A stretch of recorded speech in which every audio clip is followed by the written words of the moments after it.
and welcome to the Deck Casual for the Living Wheel Astrology Cards. Patrick of the Living Wheel is brave enough to join us. And you all know Jaime, Wandering Mountain Bardic Path. Everybody say hi to Patrick. Hi. Patrick, breathe. It's okay. Breathing. I'm in. I'm ready. Oh, hi, really? everybody. Okay, bring it.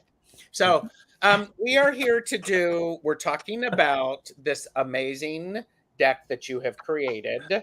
I have purchased mine. This was not given to me, so I bought it.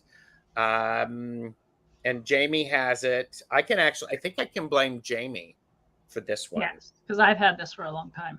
Yeah. Okay. So I have the 4th edition. Is that correct? 4th print run. 4th print run, excuse me. Yeah. So. Edition. There's nothing different about it than any of them, except the box. Yes, it is. Yeah, the box art. Yeah, there's a difference. The wash and perhaps the card back. No, there's more too, because this is copyrighted 2018. Yeah. So, and I'm pretty sure I got mine in 19. Yeah, it was released and I had to get the copyright in 18, but I didn't release it until January. It was actually January 5th of 2019. Yeah. Mm-hmm. So I know when I got mine. I'm pretty positive. But anyway, go Gerald. Sorry. So we'll get there. So,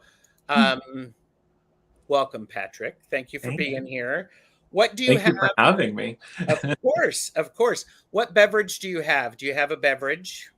I don't have a beverage.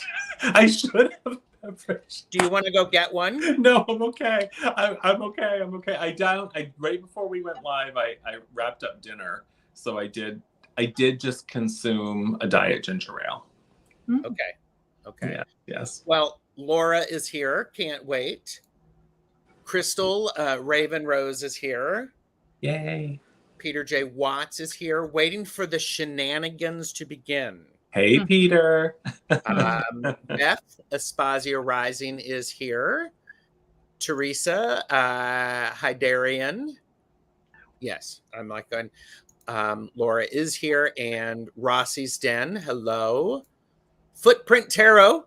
Hi. Good to see you in Australia. So many people. Yes, and Beverly S. is here, new to the channel. Beverly, welcome to the best chatters ever. Ever. I mean, it's a stash. These are called stash tags. And they're epic. There you go. His Life is joining us. And there he goes again. There he goes. I'm just going to leave you right there until we get started. Julie Kusha Watts is here. So there you go. And okay, so Plucky Heroine. Yeah, best chatter. See? Great name. Telling you. Can't stay long. I'm just you have to go to work. Can you work lurk? Lurking? I mean, it's okay. It's a thing. It is a thing. Amanda Carroll is here. Hello. And Light Squishio, is that your brother? I think that is. Yeah. Okay. I think that is. It's a new username for me, but I'm pretty sure. Yeah. Hi, Nathan. Yeah, epic. Kristen is here. Hello, Kristen. Yeah, best chatters. I keep telling you. Kim Moon Whisperer is here. And yeah. No, sorry. You can't do that. You can't work. No worker lurker. Okay. Yes, I'm Patrick's brother. LOL. Hi, Nathan. That's so funny. Nathan, please be in touch with me. I'd like to have a follow-up story about all of the things that we need to know about Patrick. You could definitely. He's pretty good at secrets, though. So. Is he older or younger? Younger, yeah. Okay. Is he the youngest in the family? Yeah, it's just he and I. Mm-hmm. I'm the youngest too because mom and dad stopped when they got it right. Yeah. It's true. You sound similar. Oh my gosh. Get Through is here. Hello. Good to see you. Yeah, inquiring minds, Peter. Exactly, Twizzler. Right. Exactly. It's exactly right. Youngest are the best. I mean, that's a whole different show. Hmm. And Amanda Carroll is here asking everybody to hit the thumbs up. Oh, we are the smart ones. But all of Patrick's links are listed in the description. I have also tagged the Living Wheel website. I've pinned that, and so I have. Let me. Okay, so I showed this to. I showed this to Patrick. These are my notes, and so let me sort through them because I want to go through some notes about you first before we get into this. Okay. Okay. Yes, Jamie. What are we sponsored by during this segment? Oh, well, what we're One sponsored moment, please. by, that's a really good word. Today, here you go. Today's video is brought to you by the word stars. Everyone say it with me. Stars. Stars. A natural, luminous body visible in the sky, especially at night.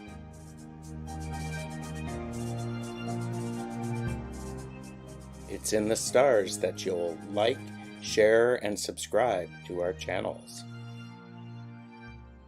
Stars.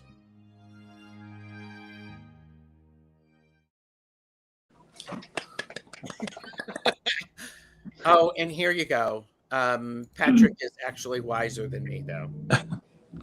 I mean, you're still on the Christmas gift list. It's okay. Yeah. Oh, I paid him for that. There you go. Yeah, you transferred money. So let me show you my notes. So I'm going to start with this one. Okay, I can do this. I'm also going to do this one.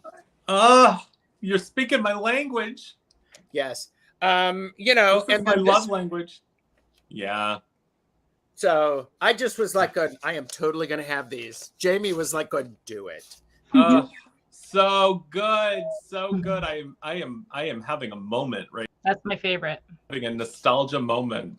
Yes. This was the first, Only in My Dreams was the first song I danced to in the city in which I live as an openly gay man. Oh, wow. Amazing. Okay. How old were you? I was 20. I was still at the bar and it was Only in My Dreams. So good. So good. I mean, amazing that the music can really take us time travel back to those moments. Yeah. So, but anyhow, I thought, you know, Debbie Gibson, oh my God, love it. And it is so Debbie, it's never Deborah. No, even though, I mean, it was when she was on Broadway. I know. She and I have talked about this. Well, okay.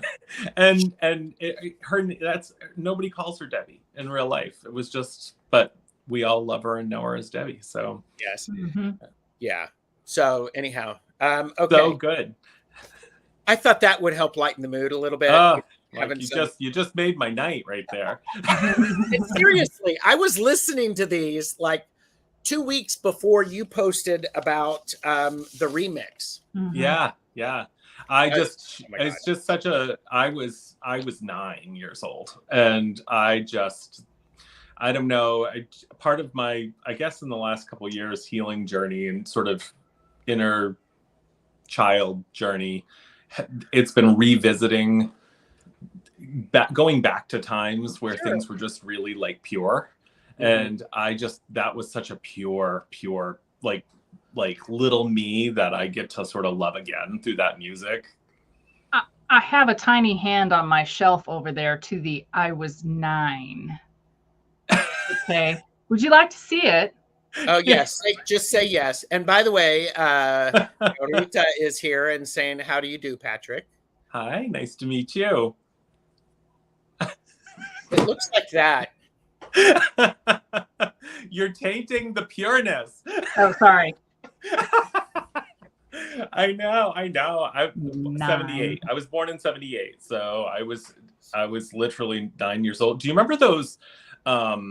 You would get them in like the TV guides, like for a penny you could pick 12 or 10 Yes. 10 Yes. tapes for a penny. Yep.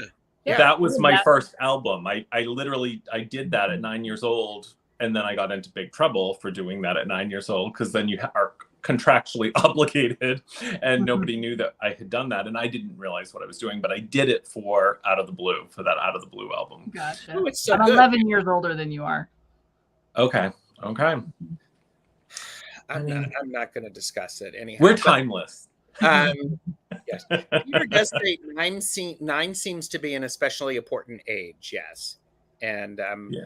well, and I remember you actually talking about that, going, and I think it's so good when we find in our ways to do things the way we want, even as an adult. Go back and go, these are the things that I'm pulling forward with me. Yeah. This is the path that I'm leaving behind. So, and yes, 100%. Nathan, you're right.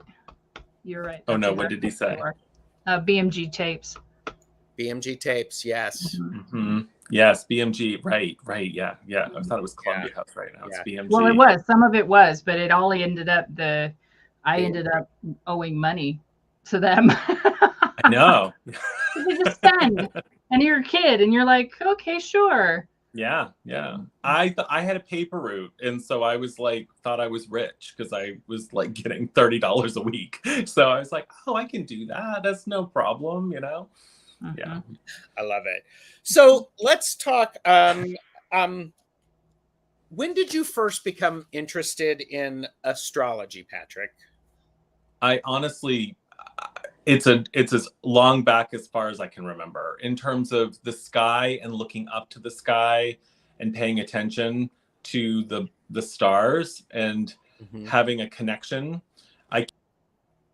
Where I didn't have that going on, in large part due to my mom, because she raised my brother and I in a really unique way. It was single home, single parent, and she's a gypsy soul. And so I was raised very much in what I think a lot of us now would say is like an idealized way. I was raised that she would say, when the wind blows and you hear the leaves of a tree, they're talking, you have to listen.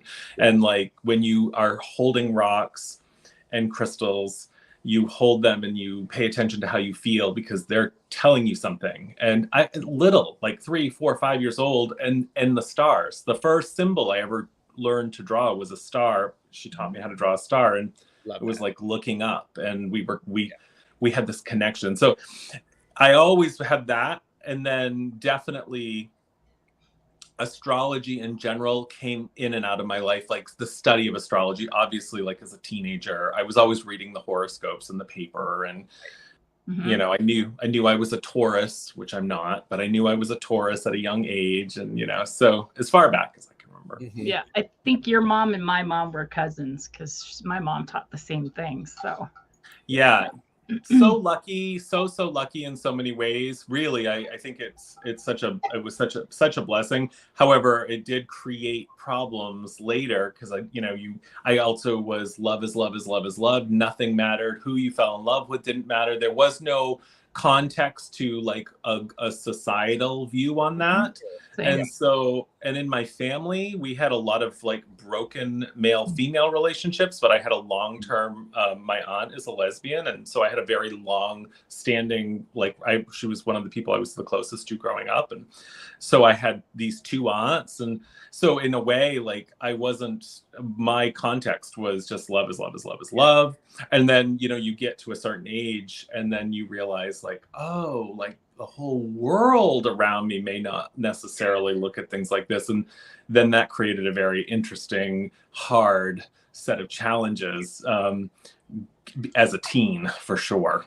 Oh, of course. Well, you have mentioned 2 things, and one of them you referenced, and here I'm going to play this. Today's video is brought to you by the word astronomy. Everyone say it with me. Astronomy. Astronomy. The study of objects and matter outside the Earth's atmosphere and of their physical and chemical properties.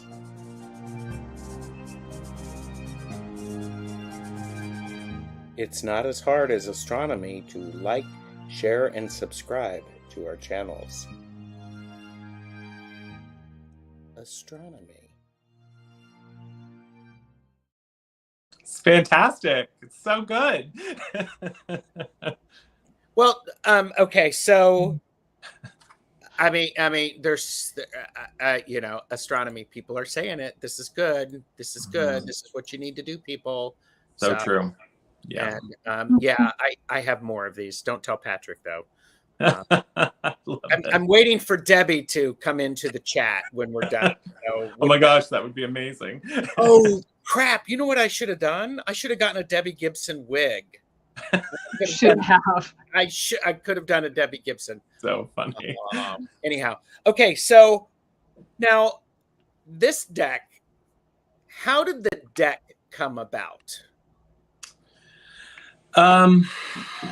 A desire to sort of live more in harmony with nature, I guess, is the first sentence, because I really had had a YouTube channel for a while. I was thinking very much into the year ahead spread for several years, pulling a tarot card for every month and a theme of the year.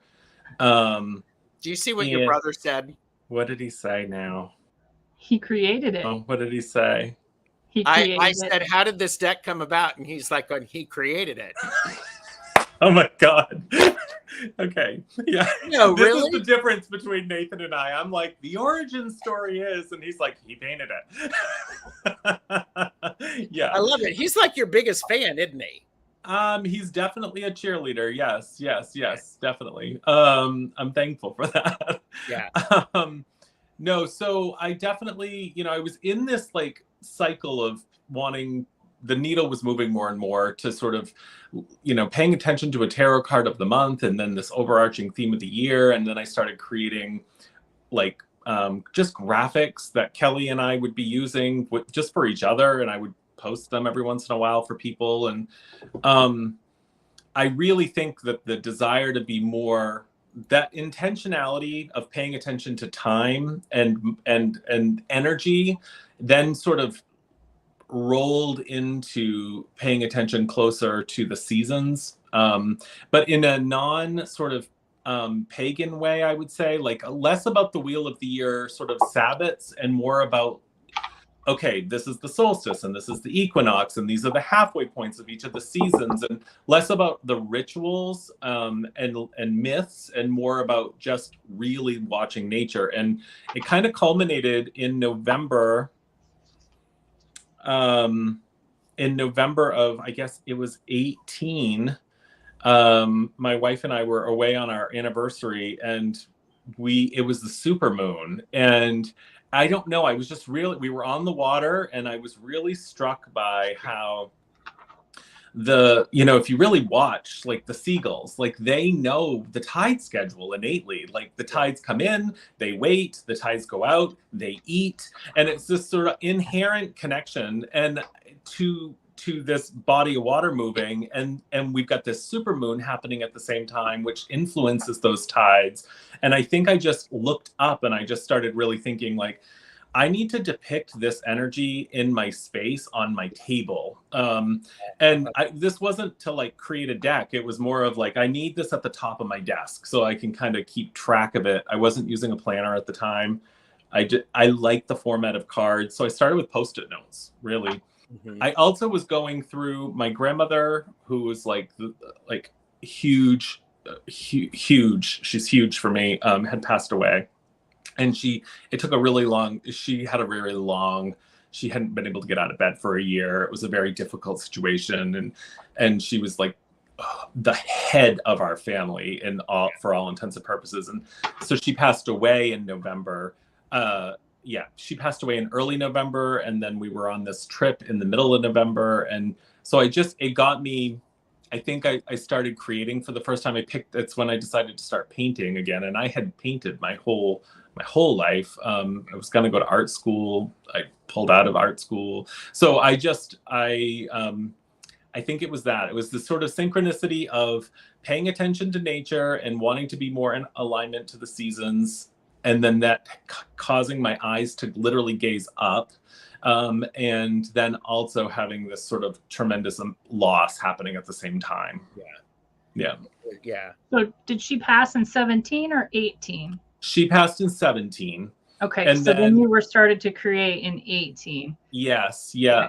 She passed in November of 17, and then literally it was like just a blur. And then by the new year, I started doodling, and then actually, no, that's not true. I started with the sticky notes, and then I started the doodles, and then, and then by November of 18, things were in motion. Like I had painted the deck. It's kind of funny. It's a blur. By 17 of November, the ball was rolling, and by 18 of November, the deck was done, and I was trying to figure out how to get it produced, or I was in the motions of in January of 19. So happened really quick. Hard to remember all of those details, but Well, and I think this is one of the amazing things. This is why I like doing these deck casuals with creators, is I get to learn. It's this passion that you have that has gone into creating these images, and it's beautiful. I'm not trying to poke at your personal stuff and all that, but I like seeing the connections of where things start to weave together for us, because my mom, who could have been your grandmother, she died in October of 17. Wow. Okay. And then your grandmother died in November. It's just interesting how then things started to go, and then the pandemic and Kelly, and you know what I mean? So it's just, I like the weaving of the tapestry. No, I do too. I'm totally comfortable. I talking about it all. It's really, I am the same way, completely the same way. Like I don't believe in coincidences. Even Kelly and I connecting, I think we connected in like 16, and that was a very unique set of circumstances that put us together. She was I don't think she'd even had her channel for a year.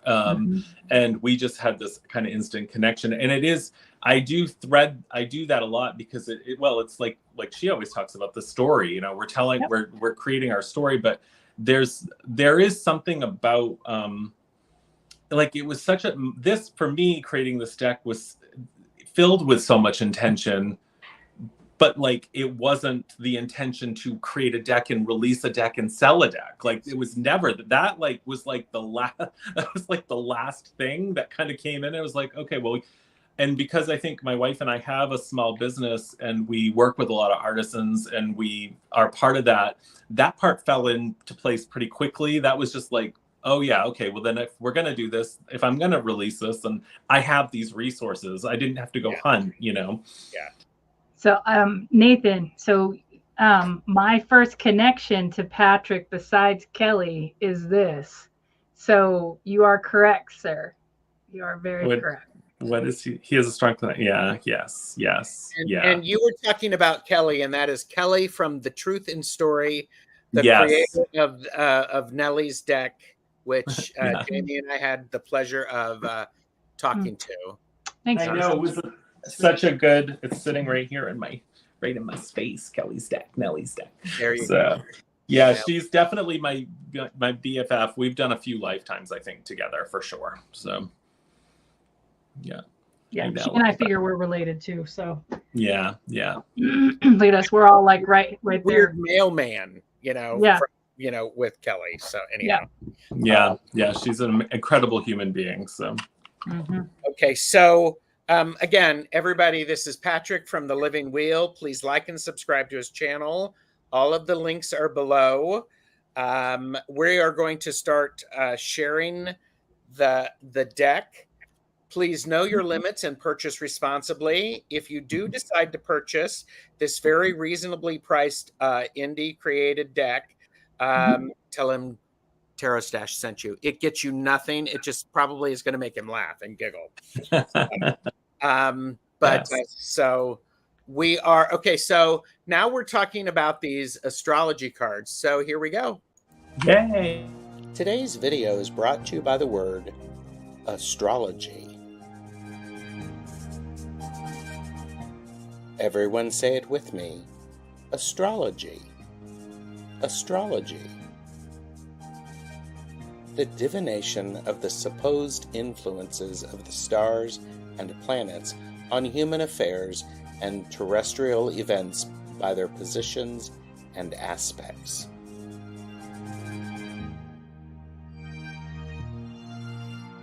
The astrology shows that the best chatters like, share, and subscribe to our channels. Astrology.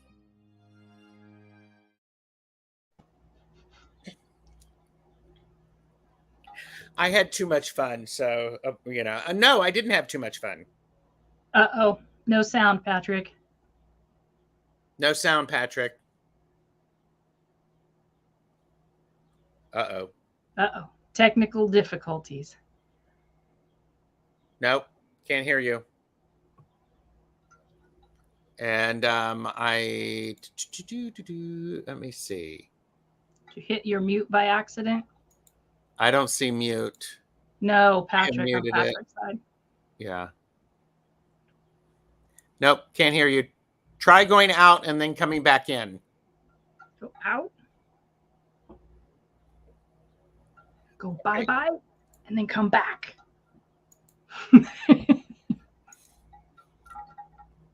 Okay. And yes, Maruda, astrology is not to be mistaken for astronomy. You are correct. So now come back, Patrick. Now come back. It's okay. These are things that happen. So say something. Hello, hello. There you are. We can hear you. No, only in my dreams. So, okay, so I have this deck casual thing that I go through, and this is it comes in a 2-part box with places for your fingers. Love that. Yeah. Lovely inside, and so there you go, everybody. And this thing that every tarot channel does. Significant box. Yeah, I wanted something that felt like an old box, you know. I love all of those Il Menegalo handmade boxes, so I wanted just like a wash, nothing too complicated, and not a whole bunch of words. And yeah. And it comes in 5 parts, right? It does, but so there are 55 cards. And they are 2.5 inches by 3.5 inches. And for those of you who need to compare that to a tarot deck, that's what they look like. Yeah. Poker size. These are perfect for tiny hands because they make the decks even look huger. I like the way they feel. Yes. And, Jaime, thank you. There are 11 planetary cards, 12 moon cards, 12 star sign cards, 12 house cards, 8 seasons. They are a 400 GSM luxe satin finish. Absolutely. With a vintage stardust gold deck edging, which is luscious. Luscious, people. So thank you. Yeah, fun fact, I painted the cards originally at the Visconti Sforza size. They were huge. Oh, wow. And then I was showing Kelly the artwork, and she was like, we're going to be laying out our birth charts. Like, you're going to need a football field to lay all these cards. I can hear her too. Yeah, and I was like, oh yeah, no, they can't. That is not going to work. Yeah. Beth said, beautiful box. Julie said, I love this deck. Oh, thank you. And Patrick and I have been around a long time. I just have to say our souls are old. Nathan is a Pisces, And he is definitely this person you're seeing here. He's always very he's got a strong intuition. So he's our neighbor on our chart. he Yours is. and mine. Yes, yes, us Aries. And Amanda Carroll said, "Wonderful idea. Glad you created it. Take it in, Patrick. Take it in." So strange. And soon to be 13 zodiac signs, or shouldn't I say? I'm going to star that one. We'll get there. We'll get there. It does come. Okay, so Jaime, you have the 2018. I have the fourth print run. I have the itty bitty. Oh my God, if you're old, you cannot. Oh my itty bitty. Yeah. Teeny tiny. It's still pretty small, but it's double the size. Yeah. And actually, Jaime, I think you have the better version, honestly. And if we do a reprint, I'm going back to the 8 because a lot of this information, not the keywords themselves, but I'm really, with my whole transition into Real Sky, some of this is more than necessary. Yeah. Yep. Well, okay, so it does come with a keyword booklet. And I have to say, Patrick, this is a great starting point for a full-size book. Something to think about. Gonna have to wait for a really long Mercury retro. Yeah, definitely. I when I first created the deck, one of my goals was to truly not. I'm not a teacher. I never wanted to be a teacher. And I felt like I really was like hyper focused on creating simply a tool that would allow you to sort of, it could grow with you, as opposed to like something that like you get from me, you get all this information from me and then that's it and it ends. It's kind of, it can go as far or as little as you'd like, depending on your own drive. But that said, I definitely feel like that objective was achieved. So maybe now there could be a goal for writing a book. Yes, go ahead, Jaime. Jaime's going to blow up if she doesn't get to say. Excuse me, sir. Can you look this way, please? Turn your head to so that you face Patrick. Well, I am on my side. I'm facing Patrick. Yeah. So, who told you that you weren't a teacher? That's right, Fantwarp. Right. Yeah, I just hold on. Yeah, hold on, Patrick. She's starting on a roll. This okay. If you had a soda, you would take a sip. Yeah, okay. Absolutely remove that from your lexicon of verbiage, dude. It is not true. You teach about crystals, you teach about the stars, you teach about how to do it, you teach about how to manifest. You are a teacher. Thank you. Yeah, I'm definitely getting there in terms of my own. I think this Real Sky transition from Taurus to Aries, I was saying to Julie, I feel much more like an empowered Aries now. I am stepping into that space of feeling like much more confident in that. So yeah, no, I do know what you're saying. I just, when you've got amazing people around you, like amazing writers like Julie and Kelly. All right. I'm just kind of like, calm down. Stop. Time out. Yeah. This is not happening. This is my channel. There is no putting yourself down. No. Even your brother is like, Patrick is a born teacher leader. Oh my gosh. It's so funny. And he could seriously vouch for it. And I'm just going to say thank you. That's what I'm going to say. You've collected beautiful people around you, right? You've collected those people that have those connections that are also teachers, and they have story and they have things to offer. Yes. But my darling, you are a shining star in that you bring your own to the collective and connection and constellation. Do not diminish yourself, sir, by putting yourself down here Right. And them up here. Okay. Yeah. I'm getting there. I am. Yes, you are, and I can see that. Thank you. Yeah. And you need a fan because right now you are a beautiful shade of red. Oh, it's hot in here. It When is. did it get so hot?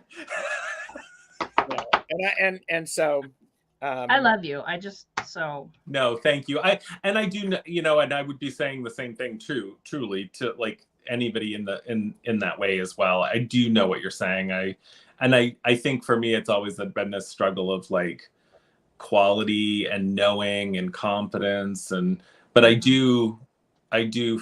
am finding that voice and definitely feeling more confident. You would be the first person to say, because you talk about as above, so below. Yeah. Your powers have words, or your words have power. Yeah, Sorry. 100%.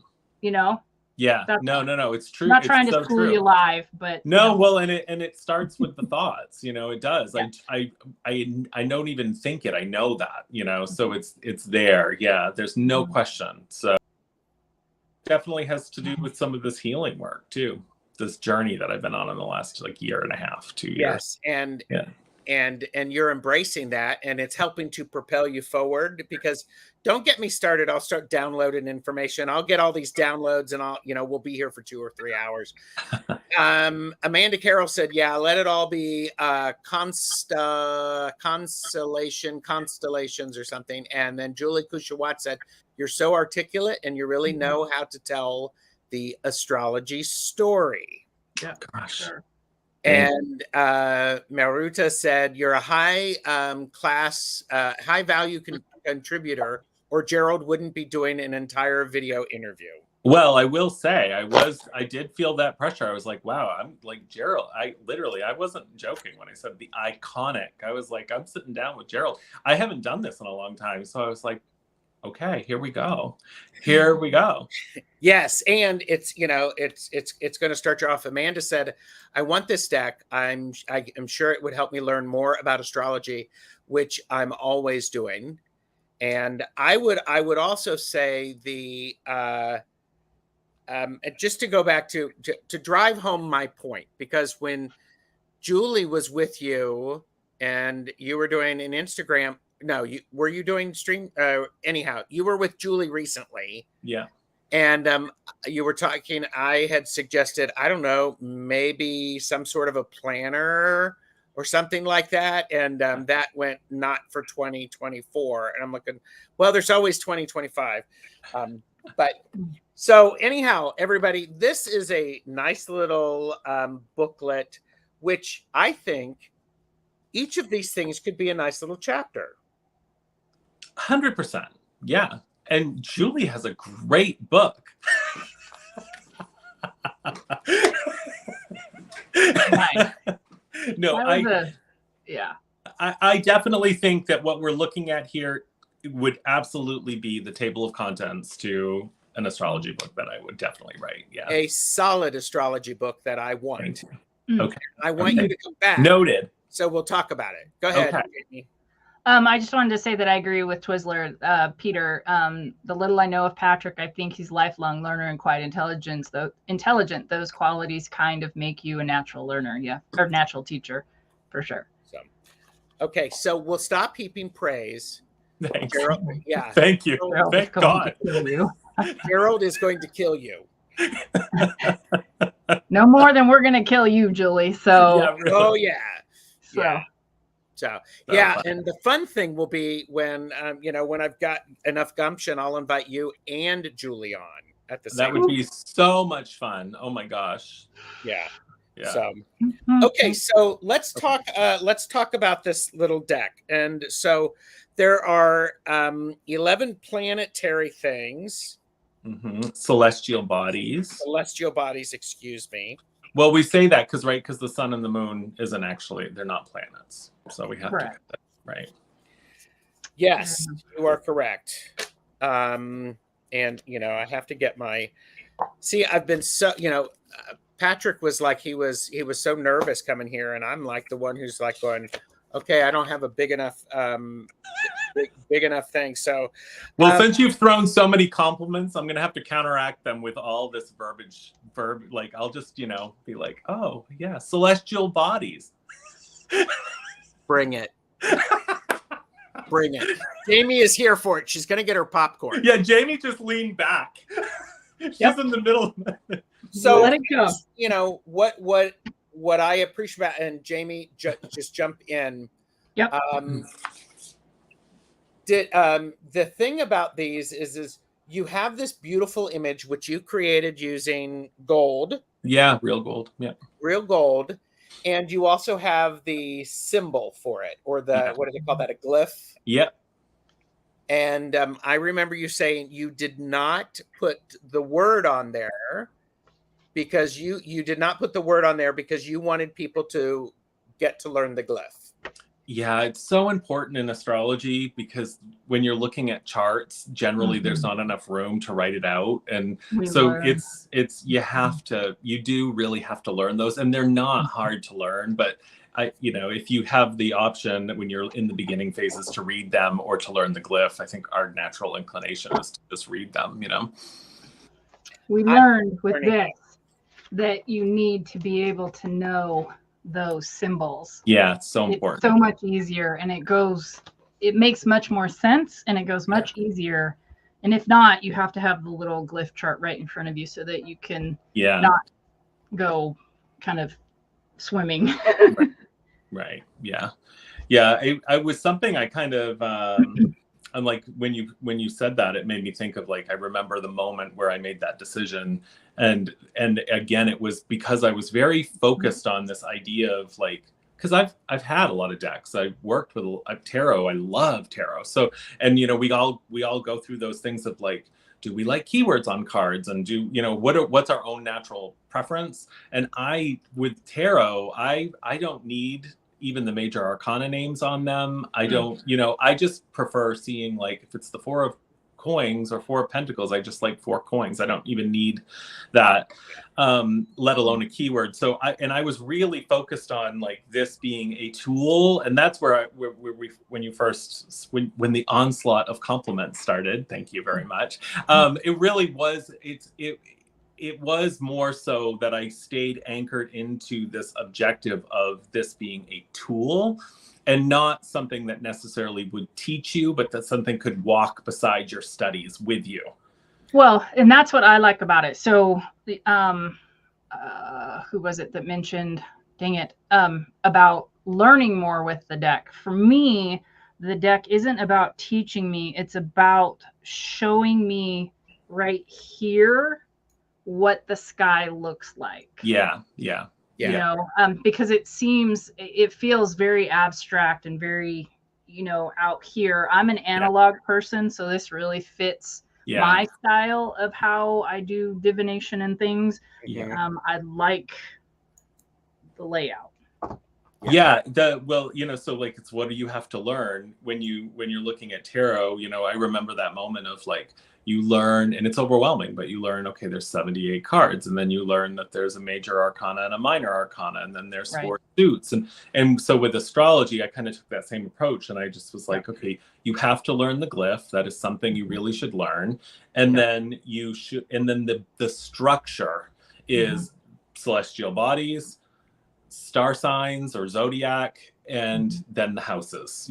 Those were that's the 3 pillars of astrology. And then because I was into this nature piece, the wheel of the year had to be in here. The seasons, as above, so below. We had to have these seasonal cards.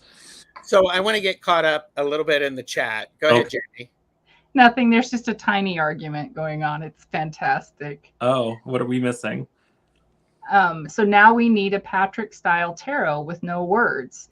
And your brother says, no, you don't at all, Julie. What is going on? Nathan is on fire tonight. Okay. Well, hang on. I agree, Julie. 100%. Yes, that would be good after the astrology book comes out. We need the book. Because if he's going to use this style of artwork to create a tarot, tarot image, even a Lenormand, I would be happy with that. A Lenormand might be a good start, Patrick, because there's fewer cards. I know. No pressure. No pressure, but you Never know. know. And Julie said, "What I love about this is it is no words, only symbols, so it's multilingual." And you know what this is? What's interesting about this to me, Patrick, and of course it sounds very elitist, and I don't mean it that way, because this is very down to earth and very easy. But I am doing research on a memory project and how we remember things and stuff like that. And so a lot of it has to do, part of the project has to do with language and being multilingual, in that what you see and what comes out of your mouth and stuff. And so we were talking about Spanglish, where when you're in a household and you, like for me, in German and English was just like you spout it off all at the same time. And it's just a different way that your brain works, right? Mm-hmm. So you are definitely multilingual in how your brain put this together and how it works, which is very interesting to me, because it's definitely a language and exactly non-cultural. Yeah. And Julie said it's non-cultural too. Mm-hmm. It's what I love the most about astrology, I think, at the end of the day, is that this is in a world where we have 1,000,001 boxes and things that can divide and separate us and categorize us. The stars and the sky, it is a universal clock, and it applies to all of us. And it's always been something I've loved, that we're all under that. So, yeah. Mm-hmm. And I also am. It connects to your childhood though too, and how you were raised and how your mom taught you and all of that. So true, it does. Yeah. So, are you suggesting that writing and then creating a Lenormand deck and a tarot deck is going to expand him and continue to evolve him? I don't care about the tarot. I don't care about the Lenormand. I want the damn book. That's so funny. I mean, I want the book. That would be amazing one day. I definitely, it would be amazing to feel ready to do that. I definitely feel it's hard because I use this book. This is a book that Kelly and I have talked about, and she talks about a lot. Yeah. But I had to go through and change it all. Yes. Right. And modify it. And which is not a big deal. And it's actually kind of interesting. People don't like their books written in. I do. Me too. So this one has been quite beat up, but I would love to hear it in your voice. Okay. So, and I want to draw your attention to what Amanda Carroll said. See, teacher. Mm-hmm. Maybe a second edition of the deck someday. There would be. I've done 4 print runs of this deck. We are definitely, in that final print run. I think there'll be a moment where we hit pause, but it'd be really kind of fun to look at a second edition one day and look at what I could change. I would probably make some different choices in terms of just to freshen it up for myself. Like after having Kelly's deck, I love this cardstock. I love linen. I didn't care so much when I was creating this deck I wanted something heavy and thick and what felt substantial. And so I went with this cardstock. It wasn't ever designed to be used as an oracle. So when people primarily started using the deck and do still, that is the way the majority of people use this deck. They'll shuffle, and they'll pull a card. It wasn't, if I designed a deck to be shuffled, I would have done linen cardstock. Yeah. So now knowing what I know with, several thousand copies of this deck out into the world, and that people want that, that would be something. And it would give me the opportunity to do to write a book and to maybe have it be some sort of second print run or as make the book available as a standalone, I do want to, heaping more praise in your general direction, Patrick. Gird your loins, take a breath, ground yourself. Your brother has said, my brother created this deck from his heart. Oh, so there you go. You got a lot of love there. He's, very intuitive. It's very intuitive involved. And Patrick has literally put so much into it. Cool. Yes, he does. So White Wolf Mother's here. Hi, White Wolf Mother. This is Patrick from from the Living Wheel, who Oh, is experiencing a lot of praise and recognition thrown at him. Breathing through it. No, I Breathing through appreciate it. So, No, okay, so we talked about the celestial bodies. Yes. So we have the sun and the moon, all the moon phases, and then of course the traditional planets, the ones that are observable in the night sky, and then we have with the naked eye, and then we have the outer planets that were more recently discovered with the assistance of telescopes. And then, of course, we had to have a couple extra cards. I wanted to have the seasons in there, so we needed to have an Earth card. And then Kelly insisted that there be a Chiron card. So I did a Chiron card at her sort of non-negotiable request. But yeah, so those are the celestial bodies, and the moon isn't a single moon card, it's all the moon phases. So there's all the phases. Exactly. We have North Node and South Node. Yep, as part of the moon set, of course, you have the North and the South Node, which is not anything actual. It just, the North and the South Node represent a path that the moon takes. So it's not an actual visible thing. Okay. I want to show the signs, the zodiac signs. Yes. So can Jamie, in your guidebook, does it say the zodiac signs? Or does it say the star signs? It says the zodiac. It says star signs. So sorry. Yeah, and then I changed it along the way to the zodiac, I think, in your copy, Gerald. I like star signs. And I'm kicking myself, and the next one will be back to the star signs, because the zodiac isn't real. Right. It's a construct. The star signs are real, and those are constellations. And it's just a word, but I feel like as we're going on forward, we really should use the right words. Well, it's the things we've learned, right? Yeah. Well, and I think stuff like that is very helpful when you put it down into the book. 100%.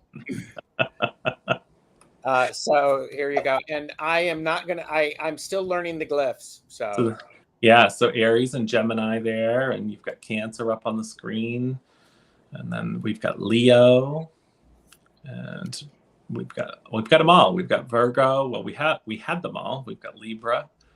What do you mean we don't have them all? Well, so the ecliptic is the path that the sun travels, and all of the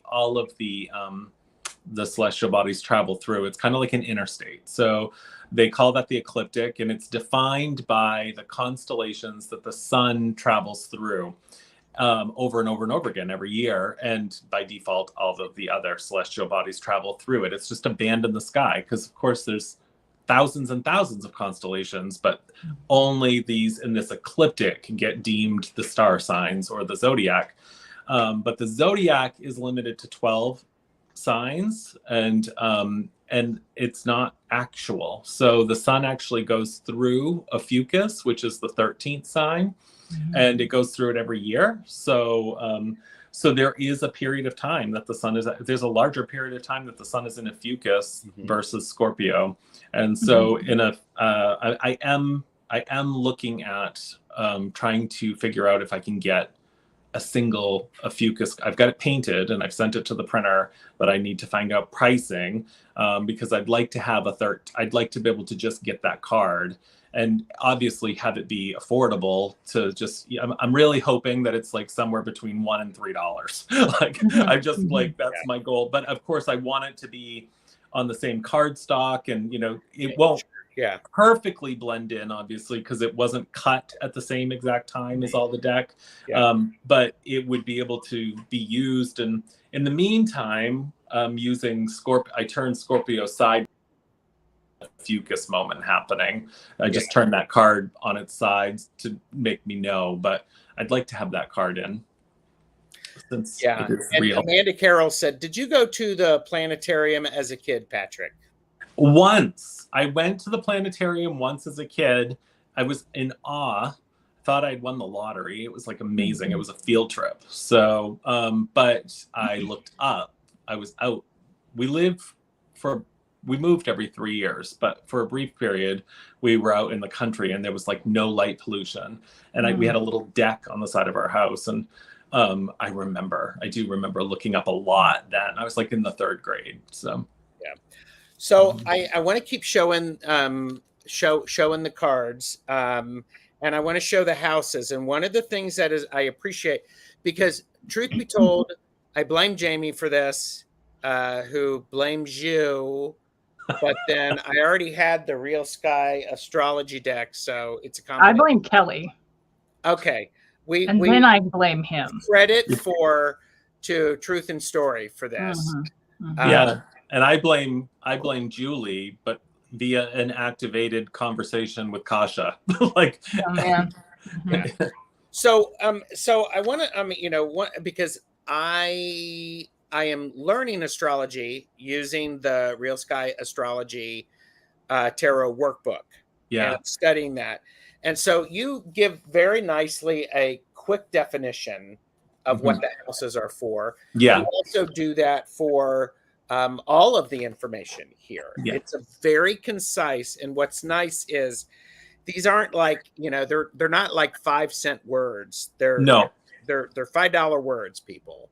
So I agonized over these words. Like these words were really important to me, because it's one word. And so, I really wanted to figure out for myself what that word was, what the word could be that would be neutral, in the sense that it could be expressed in a reversed or a negative way, or expressed in a positive way, higher vibration way. I think that real energy everything has both expressions. And so, but our words don't always have both expressions. If you say war for a keyword, or anger for a keyword from Mars, you're starting there. And if you're just learning, you're locking in there. Whereas assertion, which is the word I picked, assertion is assertion is assertion. And that is not negative or positive. It can be either or. And so I needed every one of these words to be that way for me. Yeah. And so that was it was one of the, it actually, in some ways, coming to the words took longer than actually creating the art in some instances. I can see that. Yeah. Well, and Maruta said, distill the essence. 100%, and making sure that it's the real is pure of the essence, and not one expression of it. Yeah. And Maruta is actually a Real Sky Scorpio. Ooh, so, very rare. Yes, very rare. Yeah. So okay, so I do want to show. I mean, Jaime, you can talk. I'm going to show the houses so that people can see the cards. You could, Yeah, so you've got your 4th house there, your 5th house. There's 12 houses, and there really is just in all traditional texts, 12 houses. So I recently just got a question about that. If we have 13 signs, does that mean we have 13 houses? No. We have 12 houses. The houses represent, if you're looking, if you think about this, we're dealing with energy work, right? So where is this energy applying itself? Where can you see it? Where can it be? Where is it maybe manifesting in your life? The house is it's manifesting in your life everywhere, but the houses are like X marks the spot. This is where the impact is greatest. It out. So if you have a placement of like Mars in your 2nd house, it's not to say that Mars isn't impacting the others, but it's hottest there in the 2nd house. Yeah. Gotcha. And I want to point something out that you use the 4 lines for 4. Yes. So always been my preference. You what? It's always been my preference with the Roman numerals to do it in a additive way versus the reductive way of Roman numerals. So you don't do the 5 minus 1 kind of thing. Thank you. Yes. Yeah. So you don't see it as much, but to me it makes sense. So it's like I saw it on a clock once, and I was like, what in the hell is happening here? Yeah. And then I read about it. Yeah. And I want to show these are the seasons. Mm-hmm. And you printed these, right? Do I what? painted them. Yeah, they're all actual locations here in Maine. But yeah, I painted those, and that was a lot. Those were a lot of fun to do, because the night skies. I mean, the night sky. The other cards were a lot of fun, but it was a lot of just gray graphite liquid washes. So this was fun to sort of go outside the lines with the washes and introduce the gold elements. And I've got to find all that original artwork, because we've been living out of storage units for 2.5 years, and I know they're all I have them all, and it's all packed up, but we haven't unpacked that bin yet. Is this one of your favorite cards, Jaime? That's nice. Yeah, that was the backyard of our previous house. So it's my house. Yeah. So I've shown all of the cards, making sure people have seen the back. Yeah. It's a solid card stock, and there's a texture in which you can feel, which I love. Yeah, that was inspired by, if anybody has the Moonchild Tarot, Danielle Knoll and I, we've talked for a very long time together, and I love that on her cards. And when you're holding the cards, I like how you feel that on the back. And so I messaged her and I said, what is this called? How do I talk to the printer about this? Right. What is this technique? So she was an incredible resource for me when I was trying to get the deck produced. That's awesome. Yeah. Right. Yeah. 400 GSM cardstock, and the gilding, all of that was, I don't know. It was just kind of, at the time, it wasn't one that I had experienced a lot of. It was like Danielle's deck, the Starchild Tarot, and the Moonchild Tarot were both those heavy stocks. But the decks that I had, a lot of them were not that. So I kind of was just like, this is different. This is fun. It's very sensory, Well, her edging too has always had a very nice tactile feel, not sharp. And so that's what I like about this. Is that it has a very nice, it's very pretty, but it also feels very nice. Feels good. Well, that's it. For me, it was like, there's so much pretty, but I wanted that, like, I don't know. I have an old deck that I got at an antique store that I know was very loved. And it's got this, paper isn't even manufactured the same way anymore. And so there's this softness to old decks. There's this softness to paper. Like fabric.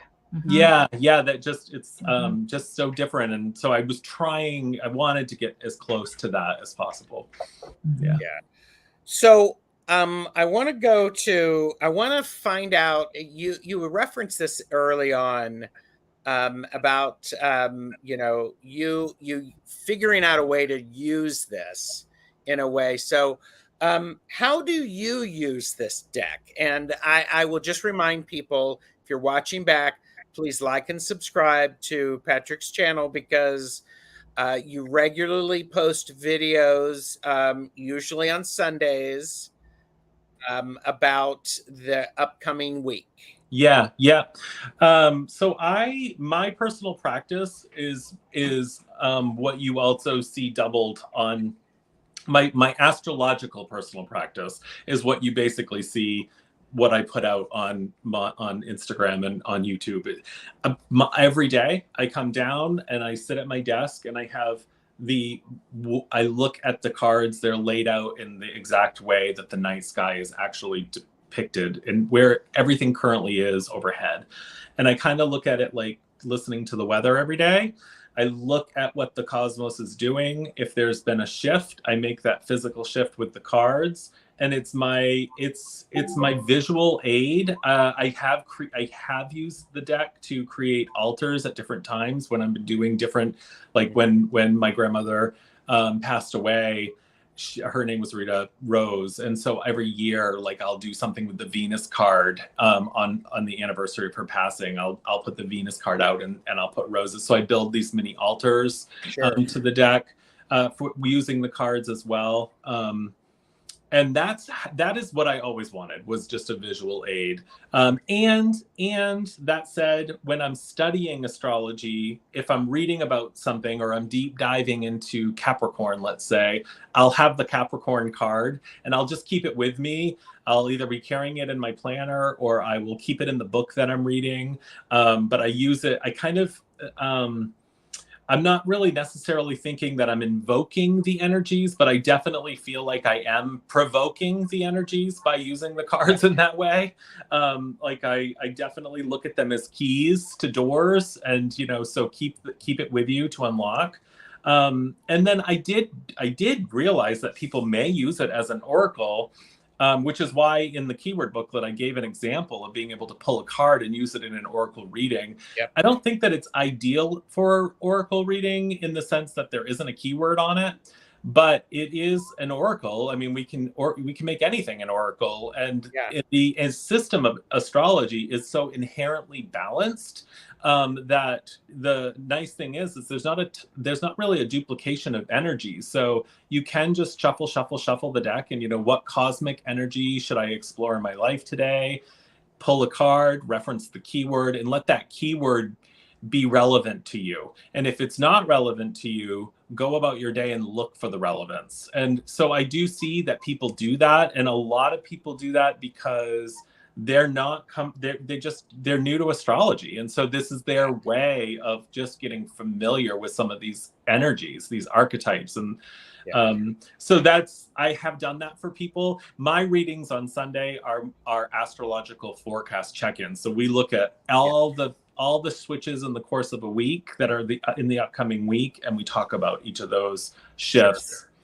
Yeah. But you could just use it as you can just really use it as an oracle. I've been really surprised, and I don't know why, because I do believe so much in cartomancy and the power of intention. And if you do shuffle something up and you've got an intention, you're gonna get something. And so I don't know why I was so surprised that it's like, oh, people are using it as an oracle, and then I'm seeing people post their polls and watching them just work that into their life, and it's been amazing. So of course it can be used as an oracle. It wasn't designed to be an oracle, Well, and I will say that it may not be designed that way. It is, so it works at multiple levels. Right. So it can be used that way. And as I'm expecting that as I get more comfortable with astrology, I will be able to use this differently. 100%. Yes. Yeah. Your brother says I honestly randomly pull a card every day from my brother's deck. It always seems to turn out uniquely interesting and correct. Yeah, he's a good example for me in my life of that, because he'll just send me a message saying, he's not in this community in that way at all, and I think he just started doing it because it was something I created, and I'll get these big long text messages from him that was like, oh my gosh, this and this and this and this and this and this, and I'm like, okay. So yeah, I do think that intention is powerful, and so yeah, you can use it that way. But for me, it is this display of the as above, so below here on my desk. And then all of my other work takes place underneath that night sky. So when I'm pulling a tarot card, or I'm setting up with a crystal grid, or sitting with a crystal, or ancestral practice, it's all there. And that's sort of been my approach to this. My Instagram looks really light right now because I've literally archived every post that I had on my feed, and I've had my Instagram for 6-7 years now, but I got rid of, I didn't delete them, but I just archived them because it was all tropical astrology. It was not the real sky, and I do not want to keep confusing people, and I definitely don't want that spell out there originating at least from my page. So it's kind of fun to be I feel like I'm rebuilding the sandbox a little bit. Yeah, I mean, and these are great things to take notes on for your book. Yes, it is. Well, do you want a funny story? Or yes.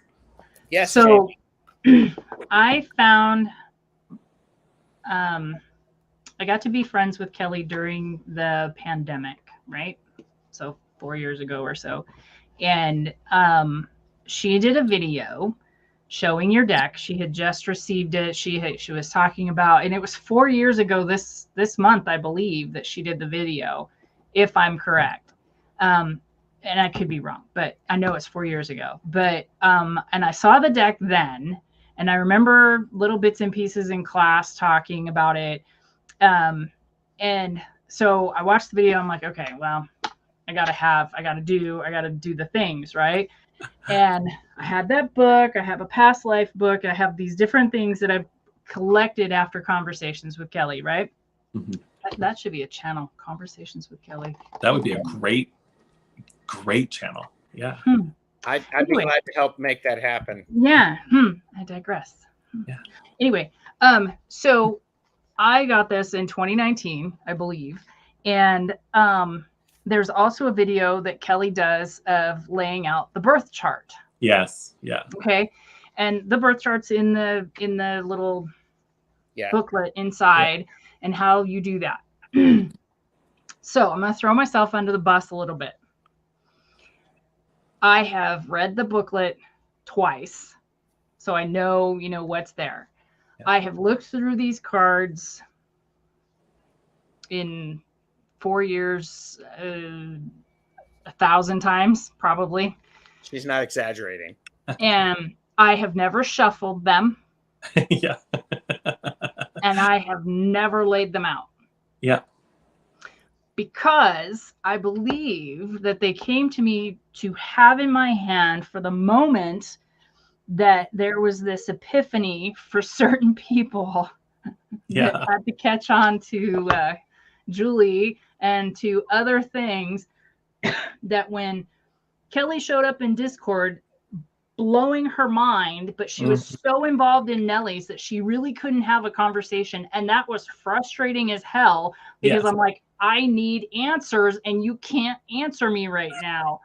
So then I come over to you, who I've also known. Yes. And it's like, all right, dude, I need help, because she took her time to take away from Nellie's to throw my information into a chart and send it all to me. Right. Yeah.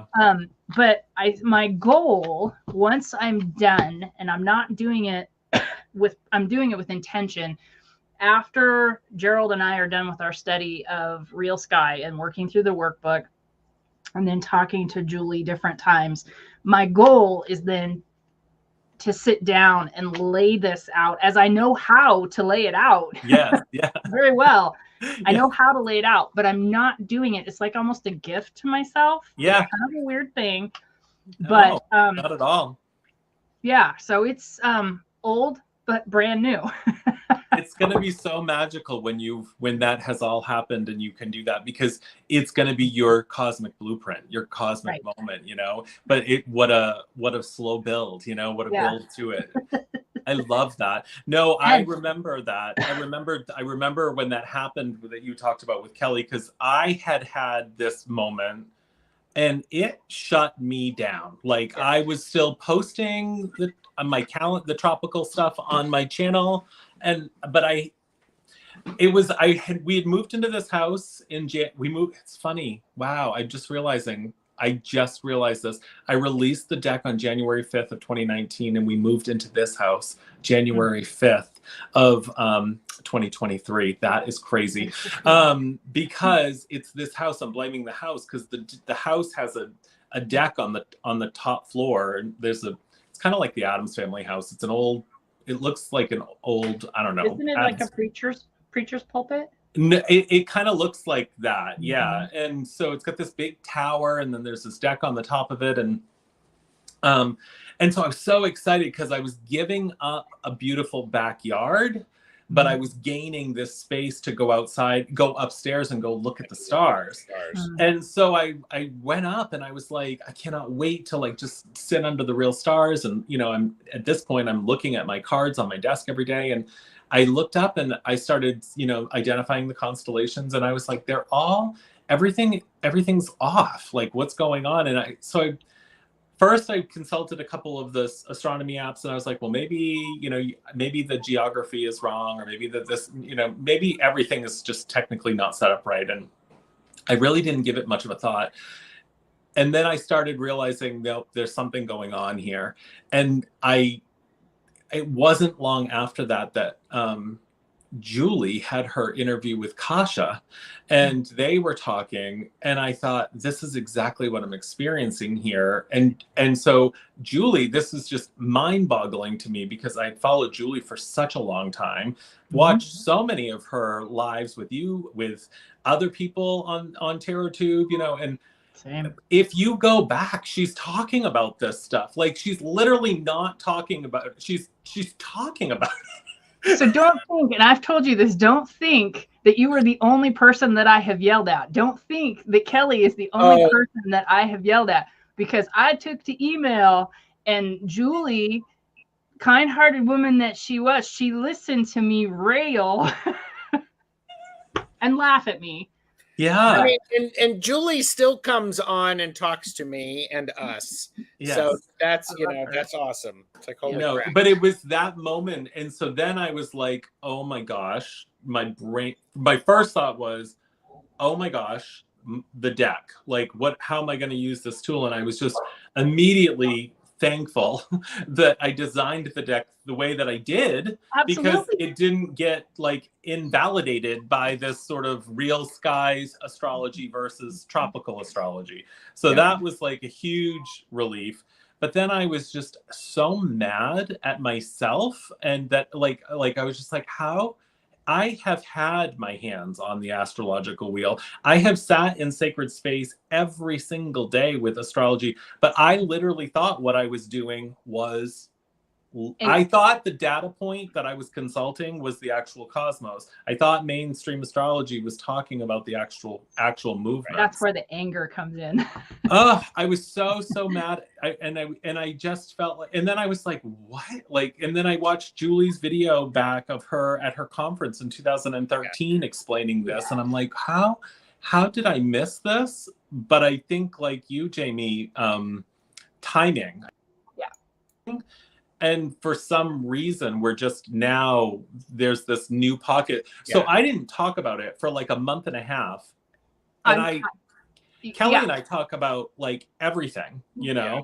And so then I messaged Kelly, because I was like, I can't go public with this conversation until I've vetted it through her brain. But I was like, this is going to disrupt her whole, she was literally in the throes of Nelly, you know? So I was like, Kelly, I need to talk to you. Like, let's just have this conversation. We had the conversation. She had the same, then she was just like, same thing. Oh, she was in Discord in our group. She blew up. I know. She was so mad. She was like, no. And Kelly, you know, Kelly is not like, she doesn't swing extreme. She was like upset. And for all the same reasons. And then through a series of events on Instagram, this subscription group that I had been doing there with just a small group of people, the Instagram stopped. They were supposed to be lives for subscribers only, and Instagram stopped sort of letting that happen, and it's a problem. And anyway, so one of them ended up being the first one that ended up being live in public. You were in, Jaime.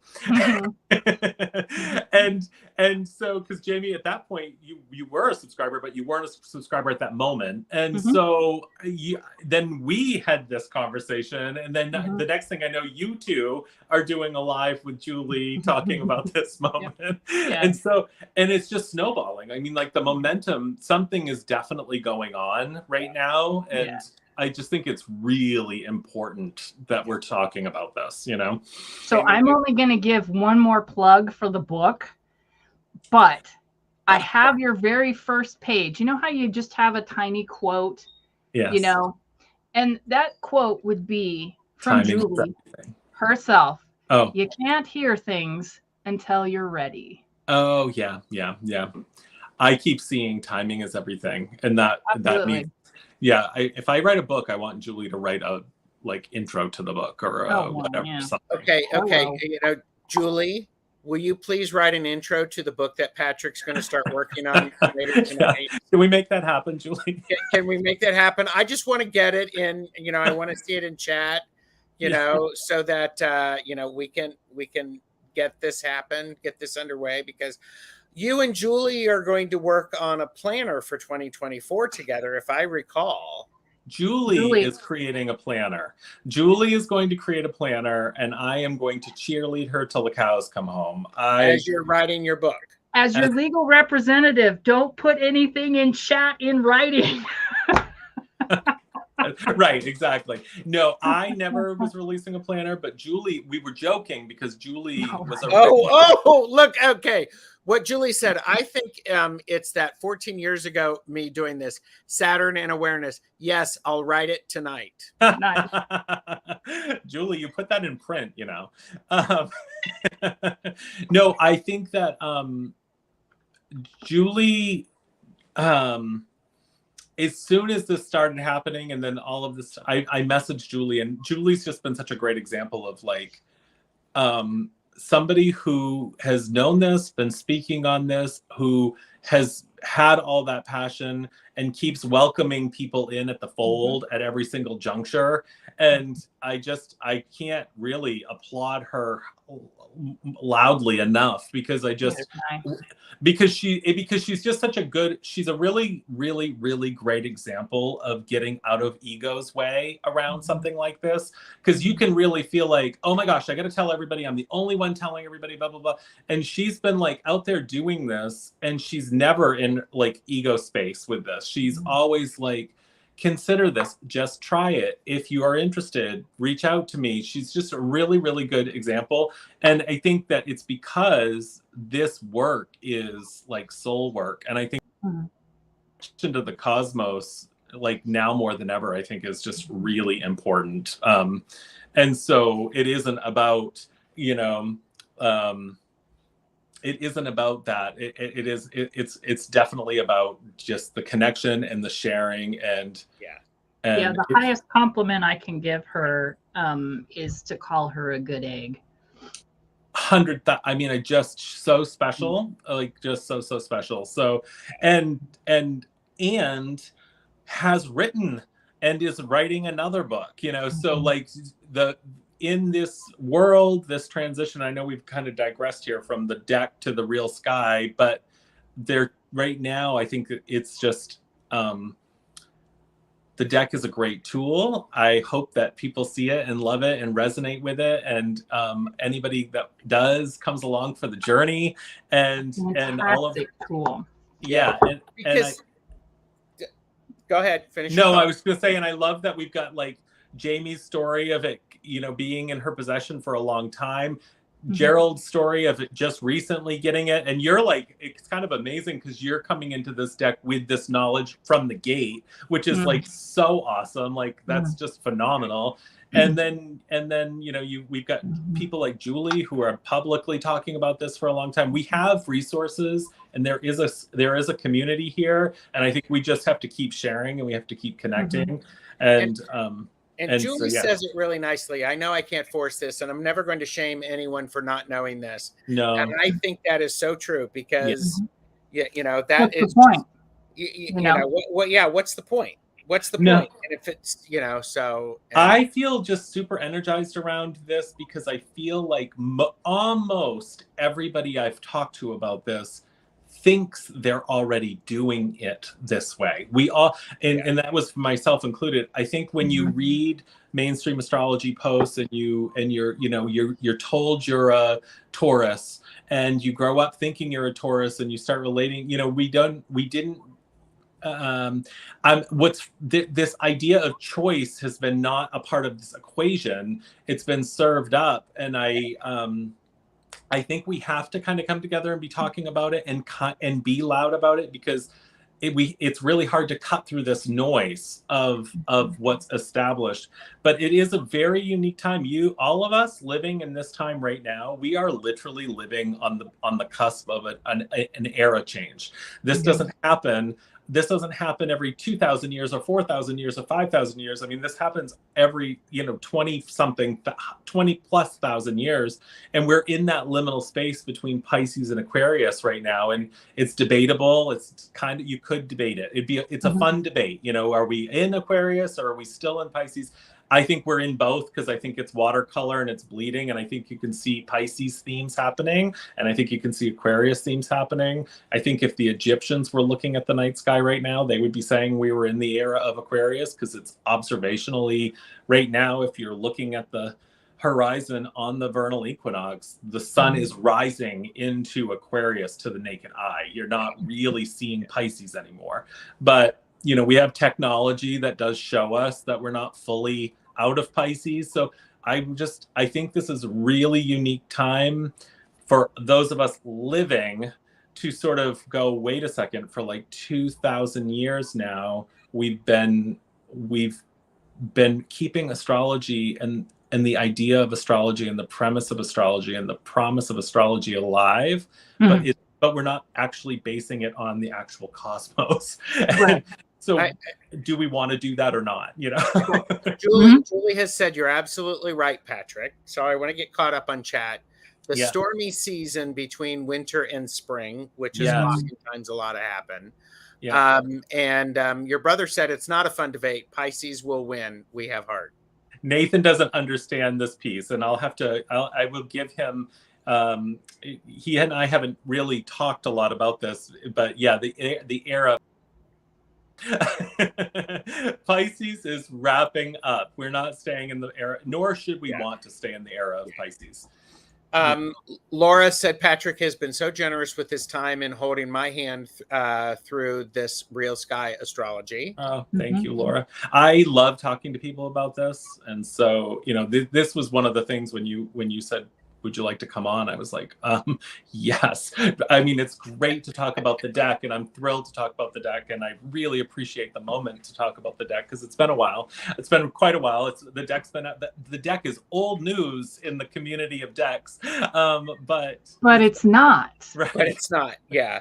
So I'm going to pose the last question to you, Patrick, okay. And then I want to get through some of the chat. And here's the pitch. Why should people get this deck, and how can they use it?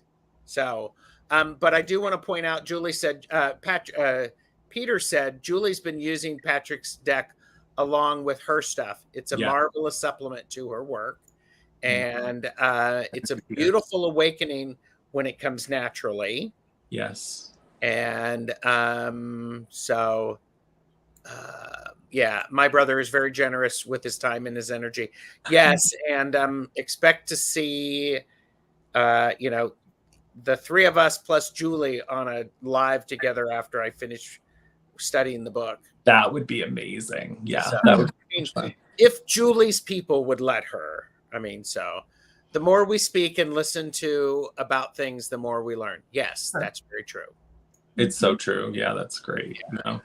No, it's so true. What was the question? Okay.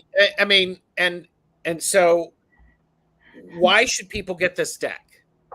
I think you should get this deck if you are somebody who is a visual learner, interested in astrology, wants something that will sort of walk with you in your studies side by side and give you that visual aid. I think that that's sort of the function of the deck. The why you should be interested in it would just be, I really do believe that as above, so below. The cosmos, it is undeniable to me that the cosmos absolutely affects Earth and all things on Earth, including the seasons and the people and everything in the animal kingdom. So the more we learn about that, the more we do sort of have the ability to sort of harmonize and harness and live in sort of the same, live in a way that leads us feeling more intentional. And I think for me, that's at this point in my life at 40, almost 46 years old, it's about intentionality and living in harmony as much as possible. And so the cosmos does do that. And this deck will and is a tool if it's something you're interested in. So. If you go to the website that's listed, thelivingwheel.com. Yep. Helen Tarot Stash sent you. it will get you nothing at all. A chuckle, a smile, a smile, you know, an extra love put into the shipping, which is actually pretty darn quick. So, and Julie said, I'll have my people call your people, Gerald. Of course, I'll come on with you. Are you kidding?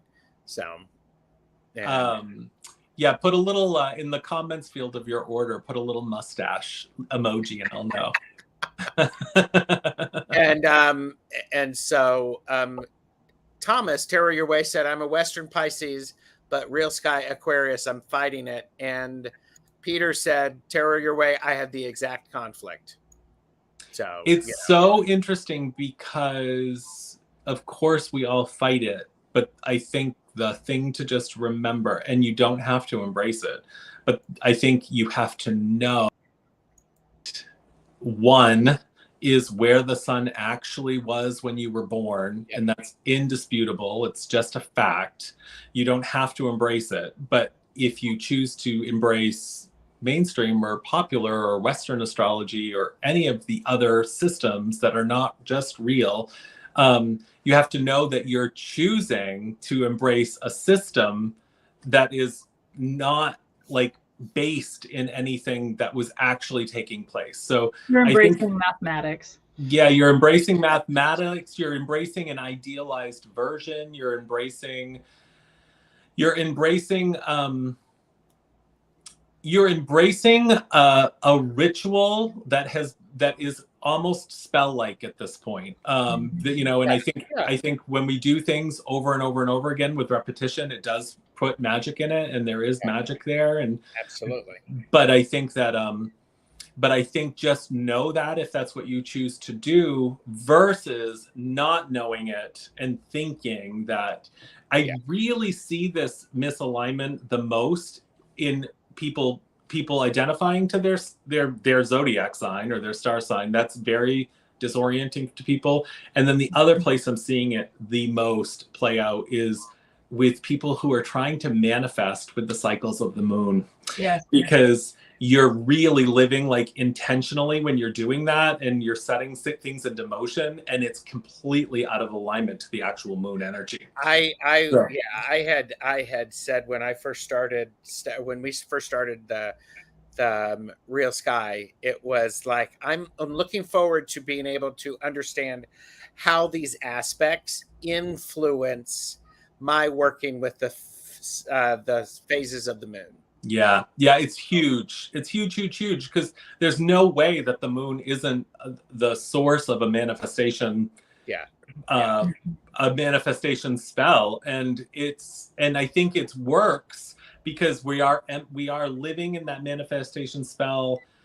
If you look at how people use the moon, they mostly use the moon for the cycles, which are not out of sync. The cycles people are in sync with. So I think there is a case there to be made that things are working, but if you are using the moon phase and adding in a constellation, and you're adding in the wrong constellation, what you think is the right constellation, it's manifesting something, but it's definitely not going to be the full outcome of what you're looking for. You know? Yeah. All right, so, Jamie, what did you want to say? Well, I have one more thing to add about the whole Kelly video thing. Yeah. Her second video, like I said, was doing her Libra birth chart. I want to see her do a new video of laying out the birth chart. I do too. Kelly is definitely, I mean, Kelly would be that.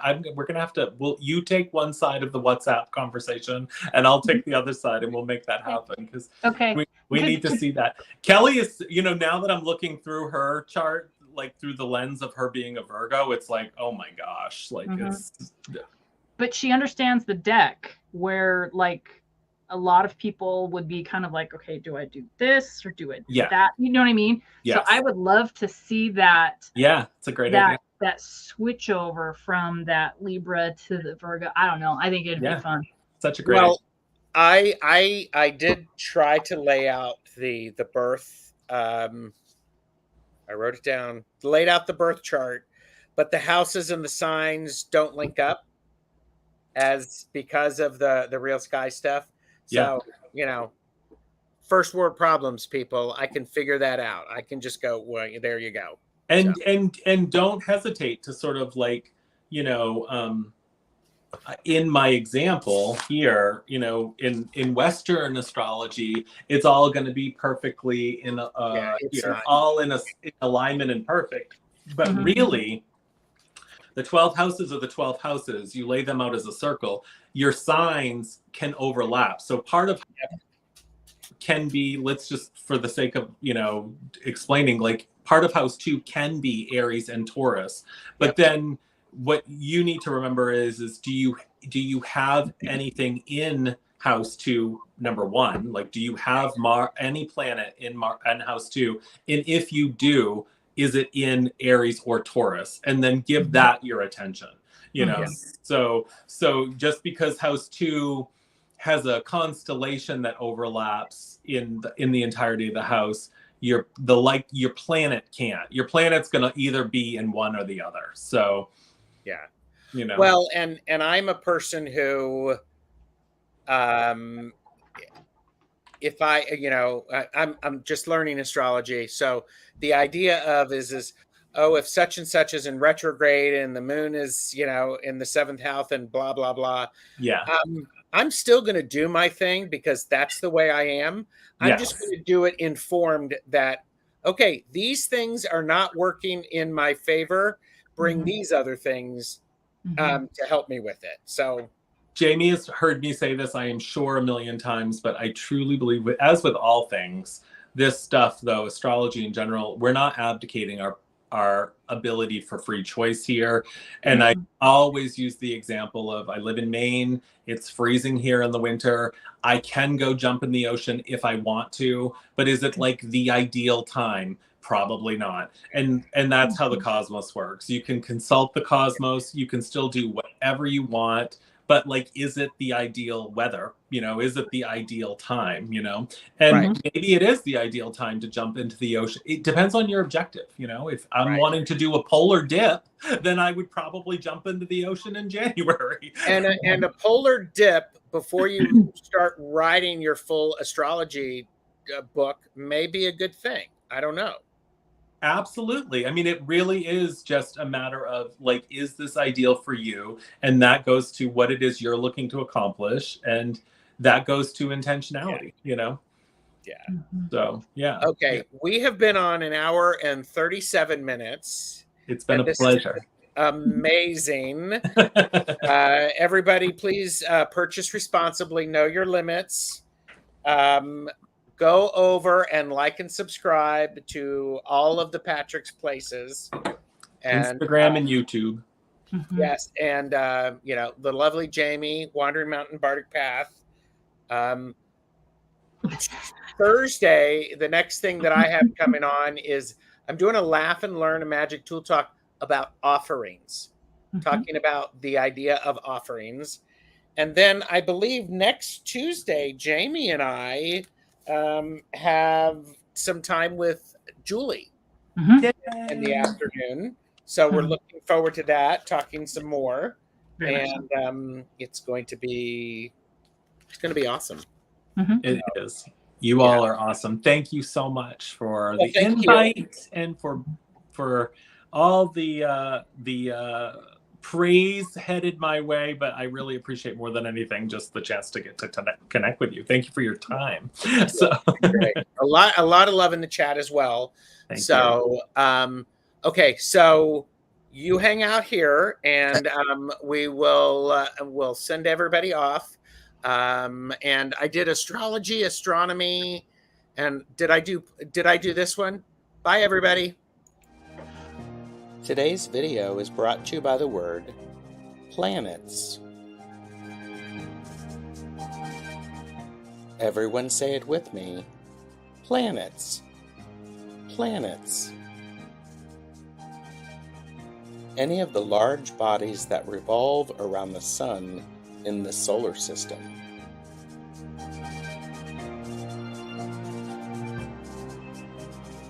Even the planets have liked, shared, and subscribed to our channels.